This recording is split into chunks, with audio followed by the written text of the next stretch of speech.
कर्म करे किस्मत बने, जीवन का यह मर्म, प्राणी तेरे हाथ में, तेरा अपना कर्म, तेरा अपना।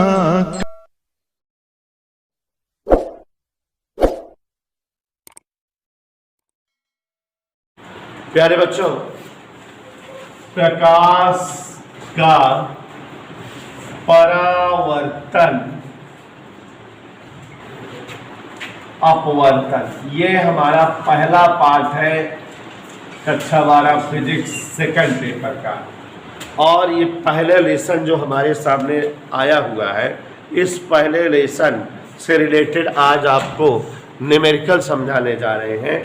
और न्यूमेरिकल तभी आ सकता है जबकि आपको फार्मूले क्लियर रहे।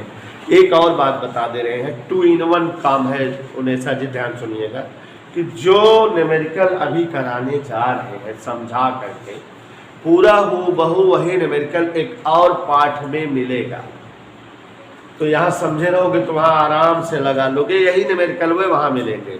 और वो पाठ है तरंग गति का पहला चैप्टर, प्रकाश की तरंग प्रकृति। तो वहाँ भी यही न्यूमेरिकल मिलेंगे बेटा, हूबहू यही न्यूमेरिकल मिलेंगे, बिल्कुल बदले हुए नहीं रहेंगे। तो यहाँ समझे रहोगे तो वहाँ भी काम दे जाएगा। कौन सा चैप्टर? प्रकाश की तरंग प्रकृति, तरंग गति का पहला लेसन जो है उसी में मिलेगा ये न्यूमेरिकल। उसमें इतने ही न्यूमेरिकल हैं जो उतना बोले हैं, 15 न्यूमेरिकल है। तो भाई दबे यहाँ पहले आपको बहुत सारी चीज़ें समझा रहे हैं। सबसे पहले जो लोग नहीं पढ़े हैं उन्हें भी सूत्र वगैरह समझ में आ जाए, इसलिए ध्यान दीजिएगा। मिस्टर देवेश चंद्र पांडे, अपवर्तनांक, यहां पर देखिए अपवर्तनांक 1n2 मीन्स पहले माध्यम के सापेक्ष। पहला सूत्र यही है जो बता रहा हूं, पहले माध्यम के सापेक्ष दूसरे माध्यम का अपवर्तनांक हमेशा साइन आई बटे साइन आर, ये स्नेल सूत्र है। पहले माध्यम में आपतन कोण बटे दूसरे माध्यम में अपवर्तन कोण की साइन। Is that clear? और इसी का दूसरा सूत्र है v1/v2, माने पहले माध्यम में प्रकाश की चाल बटे दूसरे माध्यम में प्रकाश की चाल, इसको भी हम बोलते हैं अपवर्तनांक। पहले माध्यम के सापेक्ष दूसरे माध्यम का अपवर्तनांक, पहले माध्यम के सापेक्ष दूसरे माध्यम का अपवर्तनांक, ये लिखा हुआ है। पहले माध्यम के सापेक्ष दूसरे माध्यम का अपवर्तनांक 1n2 बराबर साइन आई बटे साइन आर या b1 बटे b2। एक और चीज देखिए, माध्यम का अपवर्तनांक, जैसे कहें जल का अपवर्तनांक, कांच का अपवर्तनांक, तो जानते रहिए माध्यम का अपवर्तनांक n बराबर c/v। क्या सूत्र लिखे बेटा? c का मतलब है वायु में प्रकाश की चाल, वायु में प्रकाश चाल, और v का मतलब है जिस माध्यम में पूछ रहा है उसमें प्रकाश की चाल। तो वायु में प्रकाश की चाल और माध्यम में प्रकाश की चाल का अनुपात माध्यम का अपवर्तनांक कहलाता है, या इसे ही एक और सूत्र कोसेक IC से डिनोट करते हैं, कोसेक IC। अच्छा, ये सूत्र समझ गए हो, क्लियर हो गया हो, तो एक और सूत्र जानिए। यहाँ पर देखिए, माध्यम में प्रकाश की चाल, माध्यम में प्रकाश की चाल, ध्यान से देखो, जैसे कह देगा कांच में प्रकाश की चाल बताओ, तो इसी सूत्र से n बराबर c/v, v यहाँ लाओ तो यदि यहाँ जाएगा कि नहीं, तो c/a। ध्यान दीजिए क्या लिखा हुआ है, माध्यम में प्रकाश की चाल c/a। जैसे कह दिया कि हीरे का अपवर्तनांक 2 है, हीरे में प्रकाश की चाल बताओ, तो c/n सूत्र हुआ, सी माने वायु में प्रकाश की चाल 3×10⁸ और नीचे जो उसका अपर्तनांक है उसी भाग इधर क्लियर। तो कहाँ प्रकाश की चाल आ जाएगी, गिरे। तो किसी माध्यम में प्रकाश की चाल निकालने के लिए यह सूत्र बहुत ज्यादा यूज है। वायु में प्रकाश की चाल को माध्यम में प्रकाश को अपर्तनांक से भाग दे देंगे। ऐसे ही माध्यम में प्रकाश की तरंगदैर्घ्य पूछे तो λ/n, λ मतलब होता है वायु में तरंगदैर्घ्य, वायु में प्रकाश की तरंगदैर्घ्य। वायु में जो प्रकाश की तरंगदैर्घ्य है उसे अपर्तनांक से भाग दे देंगे तो माध्यम में तरंगदैर्घ्य आ जाएगी। तो ध्यान से देखो, अगर कभी जो बच्चे नहीं पढ़े हैं उनको भी समझ में आना चाहिए, सूत्र ही तो बता रहा हूं। अगर प्रकाश की चाल माध्यम में पूछे तो क्या सूत्र अप्लाई करोगे, माध्यम में प्रकाश की चाल बराबर c/n, माध्यम में प्रकाश की तरंगदैर्घ्य बराबर λ/n। तो यहाँ वायु में तरंगदैर्घ्य को अपर्तनांक से भाग दे दोगे, यहाँ वायु में चाल को भाग दे दोगे। ये सूत्र क्लियर है। दो और सूत्र इसी अभ्यास के, यहाँ ध्यान दीजिए। 2n1 माध्यम की अदला बदली होती है तो आपको बताए हैं अपवर्तनांक क्या हो जाते हैं, व्युत्क्रम उल्टा। जैसे कहें जल के सापेक्ष कांच का अपवर्तनांक 9/8 है तो कांच के सापेक्ष जल का अपवर्तनांक 8/9, ठीक है, पलट जाएगा। जैसे कहें वायु के सापेक्ष कांच का अपवर्तनांक 3/2 है तो कांच के सापेक्ष वायु का अपवर्तनांक 2/3। तो इस तरह से माध्यम की अदला बदली होने पर अपवर्तनांक व्युत्क्रमित हो जाएगा। सो रहे हो क्या? तो इस तरह से देखो जरा एक और सूत्र, अगर जो है कहे 2n3, एक और सूत्र देख लीजिए, दूसरे माध्यम के सापेक्ष तीसरे माध्यम का अपवर्तनांक। हम आपको ट्रिक बताए हैं, जो बाद में रहता है उसको ऊपर लिखते हैं 1n3 और जो पहले रहता है उसको नीचे 1n2। और बच्चों इतने ही सूत्रों पर ये आपकी जो 14-15 सवाल आपको बोले हैं सभी हैं। एक बार फिर से देखिए, सवालें सब एक एक लाइन की है, एक लाइन 2 लाइन की। ध्यान से देखिए जरा समझिए। सबसे पहले माध्यम के सापेक्ष दूसरे माध्यम के अपवर्तनांक का सूत्र याद रखिए, sin I/sin r, या वायु में प्रकाश की चाल और बटे पहले माध्यम में प्रकाश की चाल बटे दूसरे माध्यम में प्रकाश की चाल। माध्यम का अपवर्तनांक पूछे तो n बराबर c/v, ठीक है, वायु में प्रकाश की चाल बटे माध्यम में प्रकाश की चाल। और ऐसे ही अगर क्रांतिक कोण दिया रहे तो माध्यम का अपवर्तनांक कोशिकाई से। और बच्चों माध्यम में प्रकाश की चाल क्या होती है,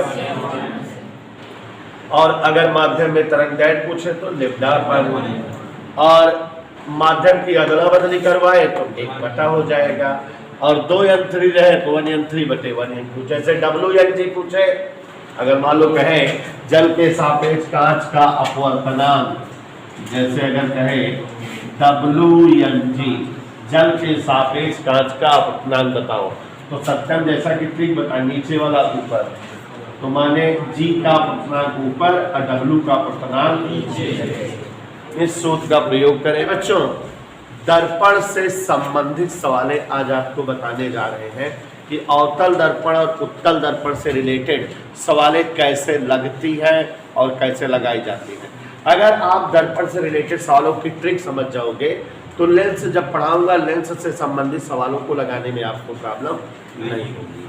सबसे पहली चीज, दर्पण से रिलेटेड कोई भी सवाल लगाने के लिए दुनिया में केवल 3 ही सूत्र है, तो ध्यान दीजिए जरा, केवल 3 सूत्र दर्पण से संबंधित। सभी लोग ध्यान दें बेटा, दर्पण से संबंधित प्रश्न मतलब दर्पण से संबंधित प्रश्नों को हल करना है। और जैसा कि आप उनेशा जी जान रहे हो, केवल और केवल 3 प्रकार के सूत्र का प्रयोग है दर्पण से संबंधित सवालों को लगाने के लिए, मात्र 3, ठीक। लेकिन कॉन्सेप्ट क्लियर करना है, चिन्ह परिपाटी के लिए। तो अभी समझा रहा हूं, पहले सूत्र देखो। पहला सूत्र है F बराबर R बटा 2।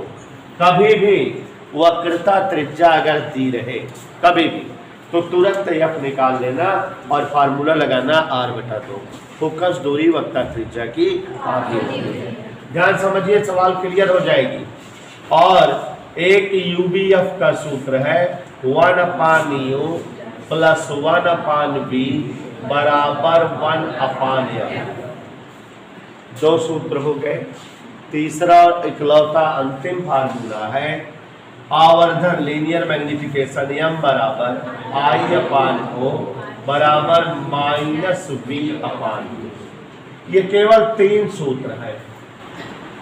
अभ्यास में 3 ही सूत्र है, चाहे 40 सवाल हो चाहे 50, लेकिन ये तीनों सूत्रों में चिन्ह परिपाटी टेक्निकल हो जाती है। तो आपको मैं बता रहा हूँ, आप ध्यान से सुनिए, समझ में आ जाएगा। चिन्ह परिपाटी देखो बेटा, दर्पण से गौर से देखिए उन्हें सर, वस्तु की दूरी, सभी लोग ध्यान देंगे कि अगर जैसे कहे कि एक वस्तु फला दर्पण से 5 सेमी दूरी पर रखी है, तो दर्पण से वस्तु की दूरी का मतलब ये यूं दिया है। और चाहे जौन दर्पण हो चाहे जौन लेंस हो, यूं का मान हमेशा ऋणात्मक। तो हमेशा यू बराबर माइनस कई के आगे लिखा जाए। जैसे कह दे कि एक तो वस्तु उत्तल दर्पण से 5 सेमी की दूरी पर रखी है, तो वस्तु दूरी है माने यूं दिया है, लेकिन यू का मान याद कर लो, कसम खा लो, ऋण में लिखूंगा यू बराबर ऋण 5 हमेशा, चाहे जौन दर्पण हो उन्हें, चाहे जौन लेंस हो।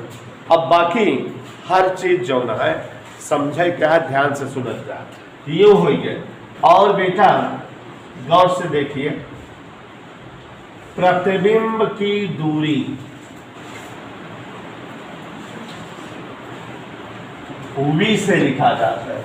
जैसे कहे इसका प्रतिबिंब इतनी दूर पर बनता है, ठीक है, तो प्रतिबिंब दूरी किससे लिखी जाती है? और इसको भी याद करा रहा हूं, ध्यान से समझो। उत्तल दर्पण अगर कहा पड़ा है सवाल में, अब कहा है तो एक मान हमेशा प्लस रहे। जैसे सवाल में चर्चा कर दिया कि एक उत्तल दर्पण से 10 सेमी दूरी पर रखी वस्तु का प्रतिबिंब 15 सेमी दूर बनता है। हम जान रहे हैं प्रतिबिंब दूरी V है, रट्टा मार लो, अगर उत्तल दर्पण रहेगा तो उसे धनात्मक लिखेंगे, ठीक है। और गौर फरमाइएगा, अवतल दर्पण का केस रहे, अवतल दर्पण रह जाइए ध्यान से। अवतल दर्पण में देखो 2 तीर बना दिए, गौर फरमाइएगा। अवतल दर्पण में कभी भी प्रतिबिंब अगर उल्टा या वास्तविक या कहे पर्दे पर बन रहा है, कई शब्द याद कर लीजिए। जैसे कहा है अवतल दर्पण से एक वस्तु का प्रतिबिंब उल्टा प्राप्त होता है, 40 सेमी उल्टा, या वास्तविक प्राप्त होता है, या पर्दे पर बनता है। तीनों केस में V का मान हमेशा ऋण है, ठीक है। तो ट्रिक बतावत है, ये कदा बताए ना क्यों 9th में। तो अवतल दर्पण अगर रहे, तो अगर अवतल दर्पण में प्रतिबिंब की खासियत का है, उल्टा कहा है, या कहा है वास्तविक कहा है, या कहा है पर्दे पर बन रहा है, ये शब्द भी कहें तो ये याद कर लोगे विकास सरोज कि V का मान अवतल दर्पण के लिए निगेटिव रहेगा। लेकिन अगर अवतल दर्पण के केस में प्रतिबिंब कभों का इधर सीधा या आभासी वर्तमान, सीधा या आभासी, तो याद करिए V बराबर प्लस में लिखा। इक्का केस ऐसा होता अवतल दर्पण में, जबकि V प्लस में रहा था, नहीं तो V हमेशा ऋण में रहा था। तो जब प्रतिबिंब सीधा बनत रहा है, कहा कि 4 सेमी सीधा प्रतिबिंब बनता है, जान ले छिपा दे तो चिन्ह बिना फसावत बा, या 4 सेमी आभासी बनता है। या एक और बात सुस्मिता कि प्रतिबिंब दर्पण के पीछे का है, दर्पण के पीछे, तो इतने केसों में V का मान क्या रहेगा? प्लस। लेकिन किस दर्पण के लिए? याद हो रहा है, सवाल लगाने में दिक्कत नहीं होगी, चिन्ह धर दोगे ना, फोकस दूरी व वक्रता त्रिज्या दोनों का चिन्ह समझो। किसका किसका चिन्ह बता रहे हैं? समझ में आ रहा है कि नहीं? फोकस दूरी और वक्रता त्रिज्या दोनों का चिन्ह अगर जो है उत्तल दर्पण रहे, कौन सा दर्पण रहे? सवाल में उत्तल दर्पण रहे तो एफ भी प्लस में और आर भी प्लस में, वक्रता त्रिज्या और फोकस दूरी दोनों का मान क्या रहेगा? धनात्मक। ठीक है उन्हें सर। और अवतल दर्पण रहे सवाल में तो रटे रहा जा एफ व आर दोनों क्या रहेंगे? समझ में आया? सुस्मी नहीं समझ रही? वस्तु की ऊंचाई याद कर लीजिए कि वस्तु की ऊंचाई को ओ से लिखते हैं और हमेशा धनात्मक होती है। नहीं समझोगे? प्रतिबिंब की ऊंचाई उन्हें सब समझा देता ही, चिन्ह वाली दिक्कत नहीं फंसा, कंसेप्ट वह क्लियर। प्रतिबिंब की ऊंचाई आई और एक द्विकेश। प्रतिबिंब उल्टा रहे तो उकाव रहे, वास्तविक रहे और तब ओके चिन्ह ऋण रहे। प्रतिबिंब अगर उल्टा बना बा या वास्तविक बना बा या जानता पर्दा पे बना है तो आई के मान ऋण है। और अगर जो है प्रतिबिंब सीधा बन रहा हो या आभासी बन रहा हो तो आई का मान प्लस में। और यह चिन्ह परिपाटी है दर्पण से रिलेटेड सवालों को लगाने के लिए। मैंने आपको समझा दिया कि आप बच्चों अब सवालों में कंफ्यूज नहीं होंगे। एक बार फिर से सुन लो। सबसे पहले चीज तो जान लो कितने सूत्र प्रयोग होंगे। There are 3 formula use for लगाइन सवाल आप दर्पण। ठीक है, तो 3 सूत्रों में पहला सूत्र क्या है? एफ बराबर आर बटे फोकस दूरी बराबर वक्रता त्रिज्या बटे। दूसरा सूत्र है 1/u plus 1/v equal 1/f। कोई डाउट बेटा? क्लियर। तीसरा सूत्र है आवर्धन m बराबर I/O बराबर -b/19। अब चिन्ह परिपाटी में देखो क्या क्या बताए हैं आप लोग, सभी लोग गौर से देखो। अगर जो है दर्पण से वस्तु की दूरी है तो वो किससे लिखी जाती है? यू। और हमेशा क्या होती है? ठीक है, हमेशा माइनस होती है। v का मान हमेशा माइनस, दर्पण और लेंस दोनों। प्रतिबिंब की दूरी किससे लिखी जाती है? v से। प्रतिबिंब की दूरी में खासियत बताए है, उत्तल दर्पण के लिए v का मान हमेशा प्लस, अवतल दर्पण के लिए अगर प्रतिबिंब सीधा आभासी या दर्पण के पीछे रहे तो v प्लस रहे, अदरवाइज अगर प्रतिबिंब उल्टा वास्तविक या पर्दा बंदबा तो v का मान था माइनस। समझ में याद रहा? गलत जो बताए ना बोले सुन ले। और अगर फोकस दूरी और वक्रता त्रिज्या कहा बेटा तो उत्तल दर्पण के वक्रता त्रिज्या फोकस दूरी दोनों धन होता है और अवतल दर्पण के फोकस दूरी वक्रता त्रिज्या दोनों ऋण में लिखा जाए। चिन्ह परिपाटी याद करे रहा। और वस्तु की ऊंचाई ओ से लिखा जाता प्लस में, प्रतिबिंब की ऊंचाई आई से लिखा जाता, लेकिन अवतल दर्पण के लिए या सीधा और आभासी प्रतिबिंब अगर कभो बन रहा है तो आई के मान प्लस और उल्टा वास्तविक प्रतिबिंब बन रहा है तो आई के मान